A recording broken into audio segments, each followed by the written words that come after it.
Hello everyone, welcome back to my channel 24/7 English. Today I'm back with a new video based on the lesson The Third Level of Vistas, your supplementary reader. The Third Level written by Jack Finney. So first of all we'll discuss about the author, Jack Finney. He was an American author and most of his work is based on science fiction and thriller. So same way this lesson is also based on the scientific fiction. Scientific fiction का क्या मतलब होता है? जो reality से हटकर होता है, जो रियल नहीं होता. जैसे कि आप कह सकते हैं कि ही मैन, सुपरमैन, स्पाइडरमैन, ये आप कहीं सड़कों पर नहीं देखेंगे घूमते फिरते. तो these all are fictitious characters, मतलब ये फिक्शन बेस्ड हैं, ये रियल नहीं है. Now before starting the lesson let's discuss about the theme. Most concise and entertaining story about time travel. Concise mean बहुत ब्रीफ में छोटी सी स्टोरी बनाई है और एंटरटेनिंग स्टोरी है टाइम ट्रेवल के बारे में.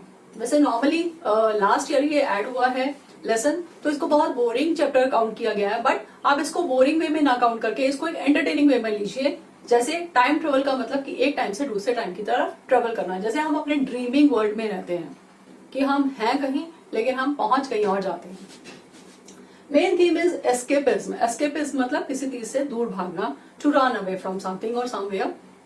Not only as a psychological refuge from the grim realities of the present day world, means not only as a psychological refuge. सिर्फ psychologically refuge मतलब कि दूर होना नहीं है from the grim reality. Grim means आपकी serious और gloomy realities जो है लाइफ की, कि हमारी लाइफ इतनी ज्यादा फास्ट हो चुकी है, हमारी लाइफ में इतनी ज्यादा टेंशन है, एंग्जाइटीज है, वो प्रेजेंट डे रियलिटीज उन सब से दूर होके world, but also as a desire to stay with the past. लेकिन साथ में एक डिजायर, एक विश भी है कि हम अपने पास्ट के साथ कनेक्टेड रहें, पास्ट के साथ जुड़े रहें, और to keep the past alive in the complexities of the present. और अपने पास्ट को अलाइव रखें, जिंदा रखें. जैसे आप नॉर्मली देखते हैं कि जो ओल्ड एज पीपल आपने देखे होंगे आपके घरों में हैं या जो भी, वो अपने पास्ट के बारे में बहुत डिस्कस करते हैं और वो ये कहते हैं कि हमारे टाइम में ये बहुत अच्छा होता था और हमारे टाइम में ऐसा होता था और सब फ्रेंड्स मिलकर रहते थे, सारे फैमिली मेंबर्स मिलकर रहते थे. इसका मतलब क्या है कि वो रह प्रेजेंट में रहे लेकिन वो अपने पास्ट को भी अलाइव रखना चाहते हैं, क्योंकि वो पास्ट में ज्यादा कंफर्टेबल फील करते थे, उनको पास्ट में रहना ज्यादा अच्छा लगता है. तो ऐसा ही यहाँ के प्रोटैगनिस्ट, इस लेसन के प्रोटैगनिस्ट का हिसाब किताब है. So this lesson is based on the time machine. Time machine आपने देखा होगा मूवीज में या सॉन्ग्स में या किसी भी न्यूज वगैरह में, कि टाइम मशीन में एक जगह से दूसरी जगह ले जाते हैं.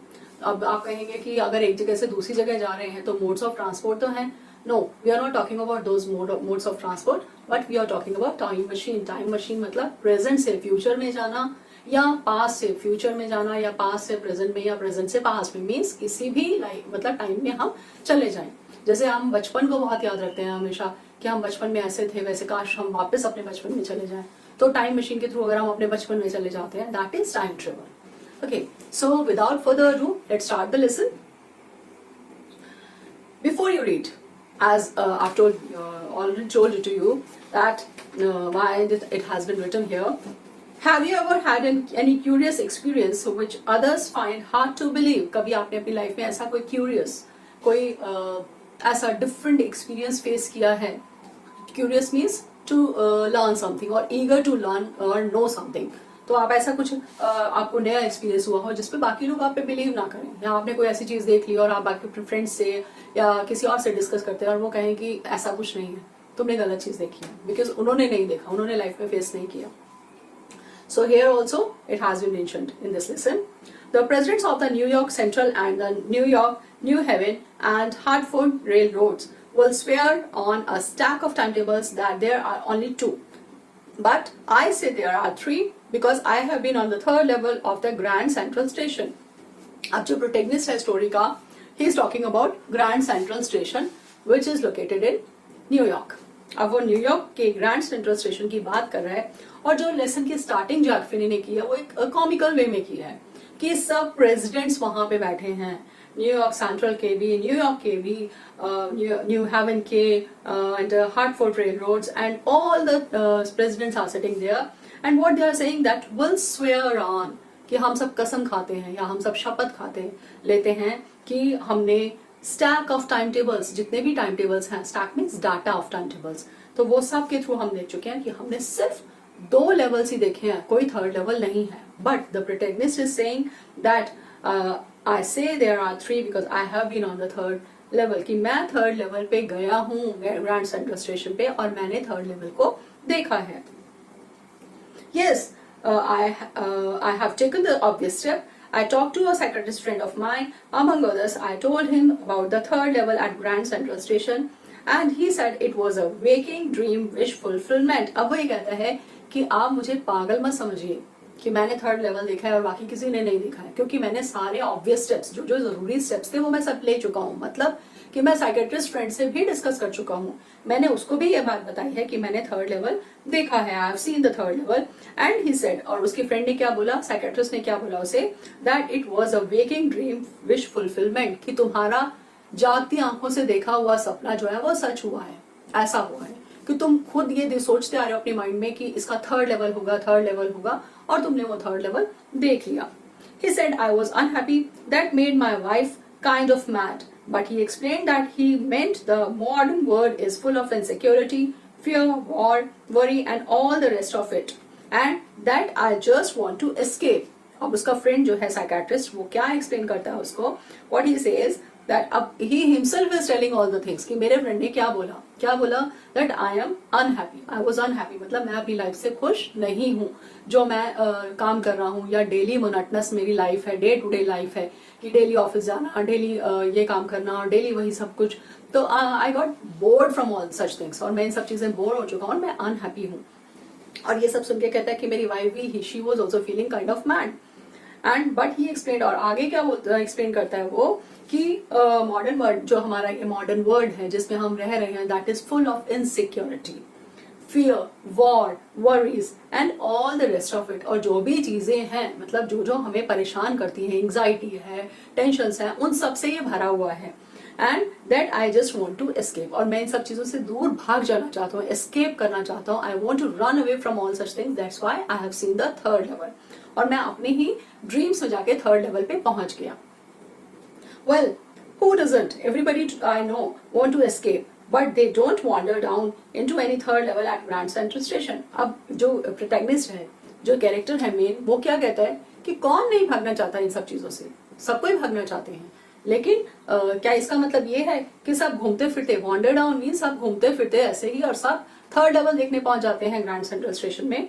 But that's the reason he said and my friends all agreed. अब जिस तरह से अपने आप को उसने सबके सामने रीजन दिए, सबको कन्विंस करने के लिए जो जो बातें उसने बोली, तो सब उसके साथ एग्री हो गए. Everything points to it, they claimed. My stamp collecting, लेकिन फिर वो साथ में ये भी कहते हैं कि हर चीज में जो है तुम्हारे एस्केपिज्म की तरफ ही इशारा करती है, वो पॉइंट आउट करती है. क्यों? क्या जैसे एक एग्जांपल वो देते हैं कि योर स्टेम्प कलेक्टिंग, कि जो तुम स्टेम्प्स कलेक्ट करते हो, जैसे कई लोगों की हॉबी होती है कि वो स्टेम्प्स कलेक्ट करते हैं, तो उसमें क्या है कि they collect the stamps of each and every year. जो भी नई नई स्टेम्प्स आती हैं वो सब कलेक्ट करते रहते हैं. या आपने देखा होगा कईयों की करेंसी कलेक्शन की हॉबी होती है, या कोई और कुछ कलेक्ट करना शुरू कर देते हैं. तो सबकी डिफरेंट डिफरेंट हॉबीज होती हैं. For example, that's a temporary refuse from reality. अब वो कहते हैं कि वो एक टेम्पररी रिफ्यूज, मतलब कुछ टाइम के लिए you go away from your reality, तुम अपनी रियलिटी से दूर हो जाते हो स्टैम्प कलेक्शन के थ्रू. लेकिन ये तुमने एक नया तरीका देखा है कि तुम थर्ड लेवल पे जाओ और अपनी रियलिटी से काफी टाइम के लिए दूर हो जाओ. Well, maybe, but my grandfather didn't need any refuge from reality. Things were very pretty, nice and peaceful in his day. अब वो कहते हैं लेकिन ऐसा मेरे ग्रैंडफादर के टाइम पे तो नहीं था. He was very happy in his time. उनका टाइम तो बहुत पीसफुल था and he was enjoying his time. तो उनको तो ऐसी कोई जरूरत नहीं थी कि वो रियलिटी से दूर भागे, that he should escape from the reality. And he started my collection. और उन्होंने वो कलेक्शन, स्टैम्प कलेक्शन स्टार्ट किया था तब, उनकी भी ये हॉबी थी और मैं तो उसको आगे कंटिन्यू कर रहा हूँ.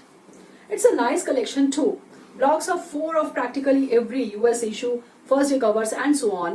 President Roosevelt collected stamps too, you know. अब वो क्या बताता है कि ये बहुत अच्छा कलेक्शन है मेरे पास, मैंने बहुत अच्छा कलेक्शन किया हुआ है जिसमें यूनाइटेड स्टेट्स के नए नए इश्यूज, मतलब जितने भी स्टैम्प्स आई इशू हुई वो सब मैंने कलेक्ट की हुई हैं, अलग अलग ब्लॉक्स की. फर्स्ट डे कवर्स कलेक्ट करे हुए हैं. और वो कहते हैं president Roosevelt, Franklin D Roosevelt, who was the 32nd president of United States from 1933 to 1945 and कहते हैं he also use to collect the stamps, वो भी स्टैम्प्स कलेक्ट करते थे। तो क्या वो भी रियलिटी से दूर भागना चाहते थे? अब वो कहता है first day cover, you should know what first day cover is. First day cover क्या होता था, जैसे जिस दिन कोई भी नई स्टैम्प जो है मार्केट में इश्यू होती थी या उसको मार्केट में रेनोवेट करते थे, वो सॉरी उसको दिखाया करते थे या उसको पब्लिश करते थे, तो उस या आप ये कह सकते हैं कि मार्केट में नहीं आती थी, तो उस टाइम क्या होता था कि जितने मैक्सिमम लोग उसको परचेज कर लेते थे, मार्केट से ले लेते थे, वो परचेज करने के बाद एक उसमें एनवलप के ऊपर वो स्टैंप लगाते थे और उसके ऊपर अपना एड्रेस लिखते थे और उसके अंदर एनवलप के अंदर एक ब्लैंक पेपर डालकर अपने घर पे पोस्ट कर देते थे।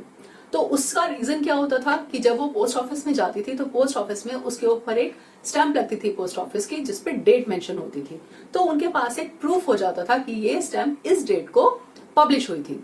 तो उस डेट को पब्लिश होने का उनके पास वो लेटर उनके घर पहुंच जाता था and that was known as the first day covers. वो कहते हैं मेरे पास फर्स्ट डे कवर्स भी बहुत सारे रखे हुए हैं। Anyway, here's what happened at Grand Central. One night last summer, I worked late at the office. I was in a hurry to get uptown to my apartment, so I decided to take the subway from Grand Central because it's faster than the bus. अब वो कहता है any how, क्या बाकी सब बातों को छोड़ो, अब ये जानने की कोशिश करो कि उस दिन मेरे साथ क्या हुआ। अब वो क्या हुआ उसके साथ कि उस रात को, लास्ट समर की बात बता रहा है, दैट वो ऑफिस से थोड़ा लेट निकला अपने ऑफिस से काम करके and he was in hurry to go to his apartment. अपने घर जाने की उसको जल्दी थी क्योंकि उसकी वाइफ वहां वेट कर रही थी। तो उसने क्या डिसाइड किया कि बस लेने की बजाय rather taking the bus he should go by the train, कि ग्रैंड सेंट्रल में जाकर मैं वहां से जाऊं because that was the fast mode. जैसे for example if you are living in Delhi और एनी ऑफ द टाउन जहां पे there is the connectivity of this metro is available, so if wherever you have to go, जहां भी तुम्हें जाना हो, if metro connectivity is there, so you will prefer to go by the metro rather than the bus. तो क्योंकि बस से जाओगे तो आपको टाइम भी लगेगा और ये आपकी टाइम सेविंग भी होती है, टाइम कन्वीनियंट होती है, आपका टाइम सेव होता है एंड कन्वीनियंस रहती है और इजी मोड ऑफ ट्रांसपोर्ट है, तो आप जल्दी भी पहुंच जाएंगे विदाउट एनी प्रॉब्लम। तो वो उसने यही सोचा कि बस लेने की बजाय मैं ग्रैंड सेंट्रल पे जाता हूँ। Now I don't know why this should have happened to me. I'm just an ordinary guy named Charlie. Now he's telling his name. So the main character of the story is Charlie. And he says कि मुझे नहीं पता कि मेरे साथ ही ऐसा क्यों हुआ, किसी और ने क्यों नहीं देखा third level. I don't know. And 31 years old and I was wearing a tan gabardine suit and a straw hat with a fancy band. I passed a dozen men who looked just like me and I was not trying to escape from anything. I just wanted to get home to Luisa, my wife.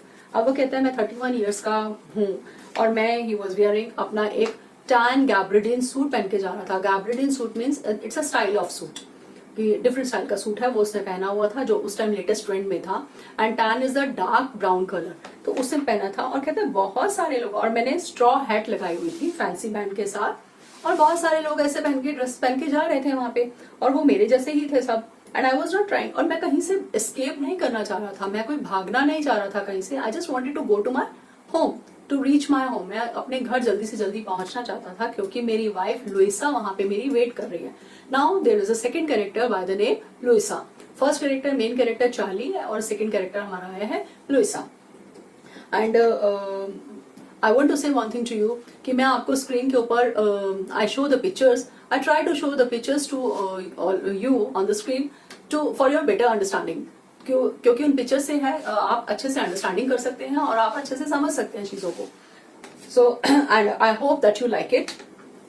Now I turned into Grand Central from Vanderbilt Avenue and went down the steps to the first level where you take trains like the 20th century. कहते हैं 20th century की वो बात कर रहे हैं। 20th century मतलब 1901 से लेकर 1999 तक का टाइम। तो 20th century में वो कहते हैं जो भी ट्रेन्स हैं वो सारी जाती हैं फर्स्ट फ्लोर से, और वो वेंडरबिल्ट एवेन्यू से होकर वहां पे स्टेप्स ली उसने और वो वहां गया। Then I walked down another flight to the second level where the suburban trains leave from, ducked into an arched doorway heading for the subway and got lost. अब क्या बताता है?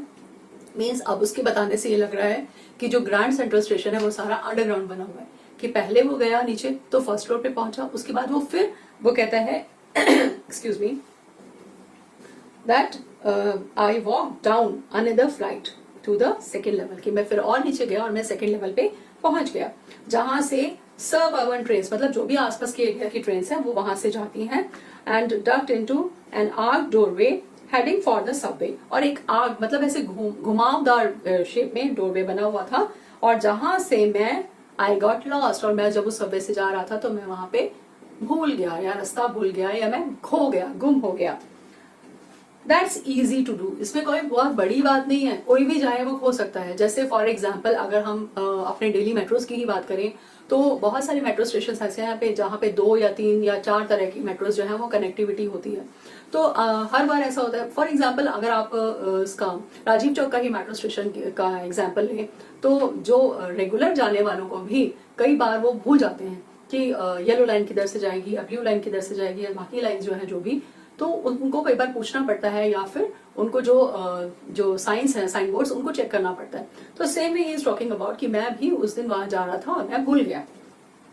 आई have been in and out of Grand Central hundreds of time मैं वहां पे गया हूँ, कोई पहली बार नहीं गया, but I am always bumping into new doorways and stairs and corridors. लेकिन हर बार मैं जाता हूँ तो किसी नए डोरवे से या किसी नए कॉरिडोर से निकल के जाता हूँ। Once I got into a tunnel about a mile long and came out in a lobby of the Roosevelt hotel.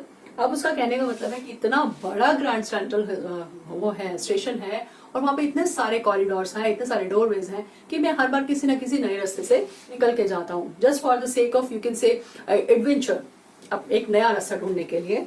और एक बार वो बताता है कि मैं एक टनल में गया, टनल मीन्स सुरंग, उस टनल के थ्रू गया, that was mile long, approximately 1 mile, around 1 kilometre इतनी लंबी वो थी, मतलब उससे थोड़ा कम, एंड केम आउट, और कहाँ पे वो खुली जाके, lobby of the Roosevelt hotel, Roosevelt hotel की लॉबी के अंदर जाके वो टनल खुली, मतलब मैं वहां पे निकला जाके।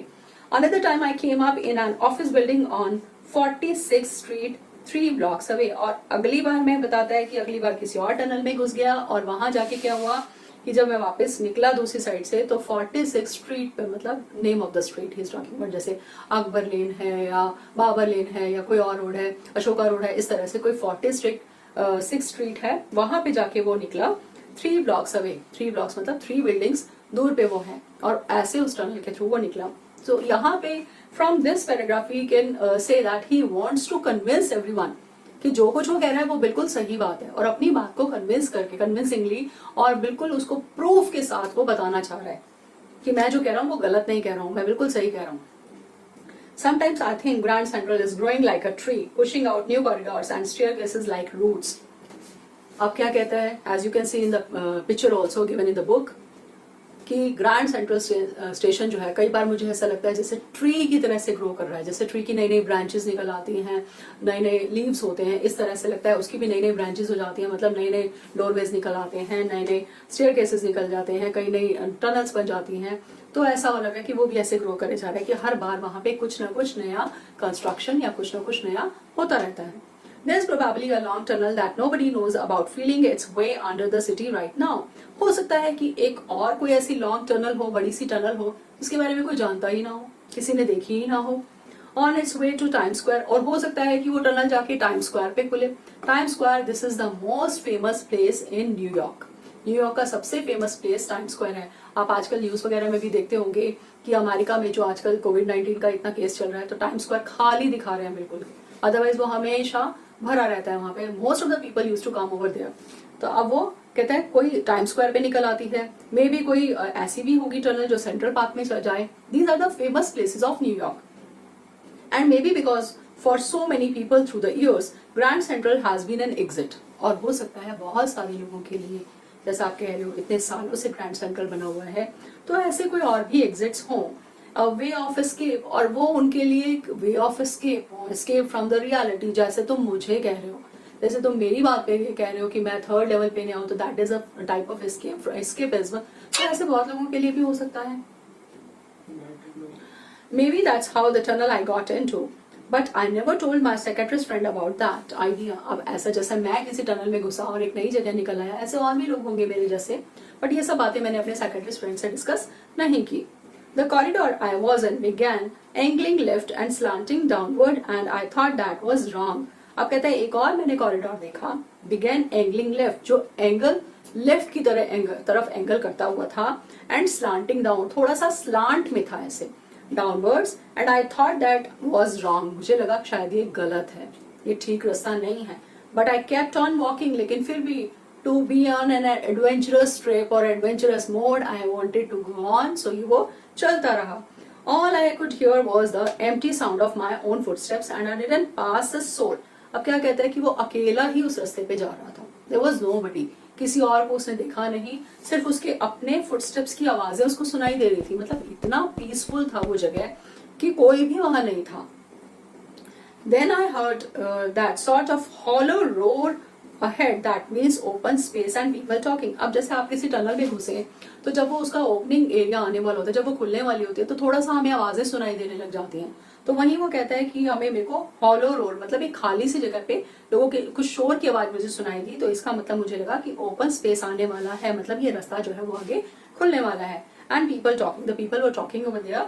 The tunnel turn sharp left, एकदम शार्प होके लेफ्ट की तरफ वो टनल टर्न हो गई. I went down a short flight of stairs, थोड़ी सी स्टेयर्स थी, उनको मैंने नीचे उतरा. went down and came out on the third level at Grand Central Station. अब वो पूरा बता रहा है कि किस तरह से वो थर्ड लेवल पर पहुंच गया. For just a moment I thought I was back on the second level, but I saw the room was smaller. There were fewer ticket windows and train gates. अब कहता है कि पहले तो उसे ऐसा लगा जैसे वो सेकेंड लेवल पे ही है, बट क्या नोटिस करता है कि टिकट विंडोज जो है वो फ्यूअर, मतलब कम है, एंड ट्रेन गेट्स जो है वो भी कम है. And the information booth in the centre was would and old looking. जो इन्फॉर्मेशन सेंटर बना हुआ है, हेल्प डेस्क बना हुआ है जहां से इन्फॉर्मेशन गैदर कर सकते हैं, वो वुड का बना हुआ है, लेटेस्ट ट्रेंड का नहीं है, लेटेस्ट डिजाइन का नहीं है, ओल्ड लुकिंग है. And the man in the booth wore a green eye shade and long black sleeve protectors. उसने जो अंदर बैठा हुआ है वो ग्रीन आई शेड लगाया हुआ है, उसने मतलब ग्रीन कलर के उसने गॉगल्स लगाए हुए हैं, जैसे आजकल शेड्स लगाते हैं बच्चे. और दूसरा वो कहता है कि उसने लॉन्ग ब्लैक स्लीव प्रोटेक्टर्स पहने हुए, मतलब उस टाइम वो कोई डिजाइन होगा, उस टाइम ऐसा लेटेस्ट ट्रेंड उस टाइम का ट्रेंड होगा, वो चल रहा होगा फैशन में. उसने लॉन्ग स्लीव जो है वो पहनी हुई थी. प्रोटेक्टर्स मतलब वो उसके कपड़ों को प्रोटेक्ट कर रहा है या हैंड्स को प्रोटेक्ट कर रहा है, वो चीज. The lights were dim and sort of flickering.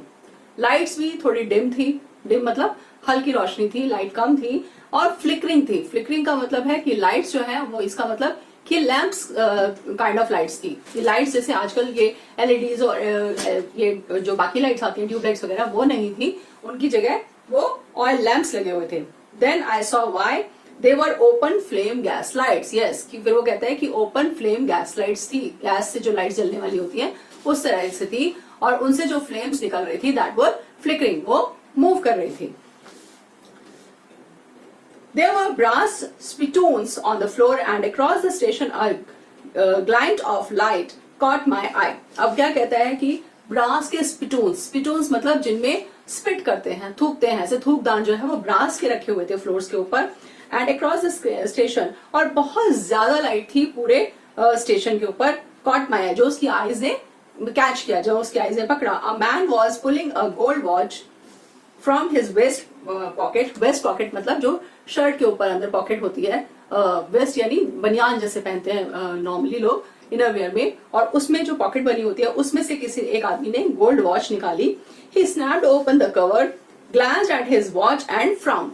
अब क्या कहता है कि उसने उसका कवर खोला, जैसे गांधी जी वॉच पहनते थे, उसका कवर खोलते थे और उसमें से वो देखते थे टाइम, तो ऐसे उसने उसका ऊपर से कवर खोला और glanced at the watch, watch की तरफ उसने देखा ध्यान से, एंड फ्राउंड, और वो थोड़ा सा घबरा सा गया. ही वोर अ डर्बी हैट.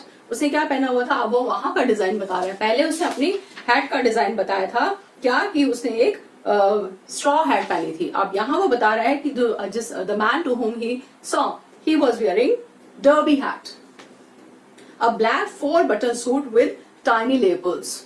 अब उस टाइम का ट्रेंड क्या था, 4 बटन सूट पहना हुआ है. जैसा इसने पहले बताया था कि इसने टैन गैबर्डिन कोट पहना हुआ था.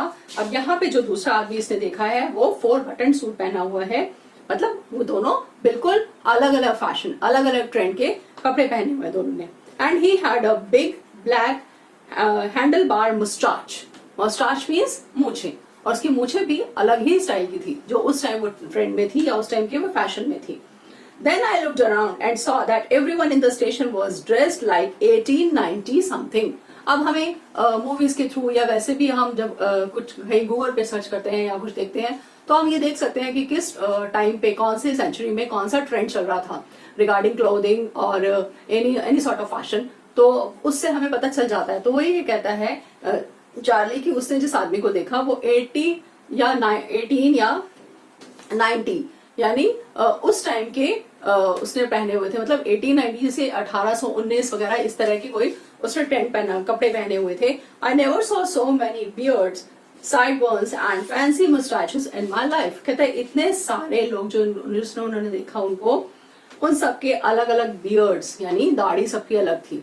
तो कहता है इतने सारी दाढ़ी वाले लोग मैंने इकट्ठे आज के टाइम में नहीं भी देखे थे. साइड बर्न्स यानी साइड में उन्होंने बालों का जो बन बनाया हुआ था एंड फैंसी मुस्टाच और डिफरेंट कलर की डिफरेंट स्टाइल की उनकी जो मुस्टाच यानी मूछें थी वो कभी उसने अपनी लाइफ में इतनी सारी नहीं देखी. A woman walked in through the train gate. She wore a dress with leg of mutton sleeves and skirts to the top of her high buttoned shoes. Back of her, out on the tracks, I caught a glimpse of a locomotive. अब वो पहले उसने mails का बताया जो उसको gents मिले mails मिले उनका उसने मुस्टाच देखा है, उनकी बियर्ड्स देखी है, उनका अलग हेयर स्टाइल देखा है. अब वो बताते हैं कि लेडीज को जब उसने देखा तो उनका कैसा ड्रेसिंग स्टाइल था, कैसा ड्रेसिंग सेंस था उस टाइम पे, उन्होंने क्या पहना हुआ था. और फिर कहता है कि back of her out on the tracks के ऊपर उस लेडी के पीछे वो क्या देखता है कि glimpse of locomotive, a very small Currier and Ives locomotive with a funnel shaped stack and then I knew. अब वो क्या उसने नोटिस किया, जैसे आजकल आप ट्रेन देखेंगे तो मोस्टली इलेक्ट्रिक ट्रेन चलती हैं, इलेक्ट्रिक इंजन होते हैं उनके वो ट्रेन चलते हैं. लेकिन पहले टाइम में लोकोमोटिव इंजन चला करते थे. लोकोमोटिव इंजन कौन से होते थे, जिनमें कोल डाला जाता था और उसमें बहुत ज्यादा धुआं निकलता था. जैसे आपने ओल्ड मूवीज में या 90s की मूवीज में देखा होगा, उसमें दिखाया जाता है कि वो ट्रेन में कोयला डाल रहे हैं और फिर ट्रेन चल रही है और बहुत धुआं निकल रहा है उसका. तो पहले वो इंजन चला करते थे, उन्हें लोकोमोटिव बोलते थे. तो कहते वो वाला मैंने इंजन वहां पे देखा, उसने नोटिस किया और उसकी शेप बताइए कि किस शेप का वो बना हुआ था. To make sure, I walked over to a newsboy and glanced at the stack of papers at his feet. अब वो सब अपना श्योरिटी करने के लिए, अपने आप को कंफर्म करने के लिए कि वो कहाँ आ गया है, बिकॉज उसका जो सराउंडिंग्स में अपने डे टू डे लाइफ में जो फैशन ट्रेंड देख रहा है, जैसे लोगों को देख रहा है, यहाँ बिल्कुल उसको डिफरेंट चीजें नजर आ रही हैं और उसके जैसा कपड़े किसी ने भी नहीं पहने हैं. तो वो अपने आप को इंश्योर करना चाहता था कि वो है कहाँ पे. तो उसे ये देखने के लिए वहां एक न्यूज बॉय बैठा था. So he glanced at the stack of papers. उसके पास जो पेपर्स का पूरा स्टैक ऑफ पेपर्स मतलब बंडल्स रखे हुए थे, उसमें उसने ग्लांस्ड, उसने ध्यान से देखा, उस पर नोटिस किया. क्या देखता है वहां पे, it was the world and the world has not been publish for years. The world means the name of the newspaper. वो उस टाइम का न्यूज़पेपर था द वर्ड, और वो कहता है सालों से ये न्यूज़पेपर पब्लिश हुआ ही नहीं है, इस न्यूज़पेपर को बंद हुए भी बहुत टाइम हो गया है. The lead story said something about president Cleveland. I have found that front page since in the public library files. अब कहता है जो लीड पेज था मीन्स मेन पेज था, वहां पे वहां के प्रेसिडेंट के बारे में कुछ न्यूज थी और उस न्यूज को उसने अपनी पब्लिक लाइब्रेरी की फाइल्स में, जैसे कोई इंपॉर्टेंट पेपर्स होते हैं, इंपॉर्टेंट कोई जैसे सपोज कोई पॉलिटिशियन है या कोई सपोज फॉर एन एग्जांपल हम ये ले सकते हैं कि सचिन तेंदुलकर जब रिटायर हुए तो उनके जो रिटायरमेंट के उनके मूवमेंट्स हैं वो सब एक न्यूज़पेपर में आए थे और वो न्यूज़पेपर मोस्टली पब्लिक लाइब्रेरीज में स्टोर करके रखे होंगे, सेव करके रखे होंगे. तो सेम वे ये कहते हैं कि यहाँ जो ये न्यूज़पेपर था उसने एक्चुअली उसका फ्रंट पेज पब्लिक लाइब्रेरी में देखा था एंड इट वॉज प्रिंटेड जून 11, 1894. अब डेट क्या बता रहा है, 11 जून 1894, यानी कहाँ पहुंच गया वो 1800 में पहुंच गया, 1894 के टाइम में पहुंच गया. टाइम ट्रेवल करके वो 20th सेंचुरी से 19th सेंचुरी में पहुंच गया है, मतलब एक सेंचुरी का पूरा गैप आ गया है उसके बीच में. So students, this is the end of part 1 of the lesson, the third level. I'll come very soon with the part 2 of the same lesson along with the question answers. Till then, I want you to go through the video and prepare your lesson thoroughly. And along with this, please like, share and comment on my channel in the comment box. And if you have not subscribed, then please subscribe my channel. And stay connected and learn English all the time. Thank you. Thanks for watching.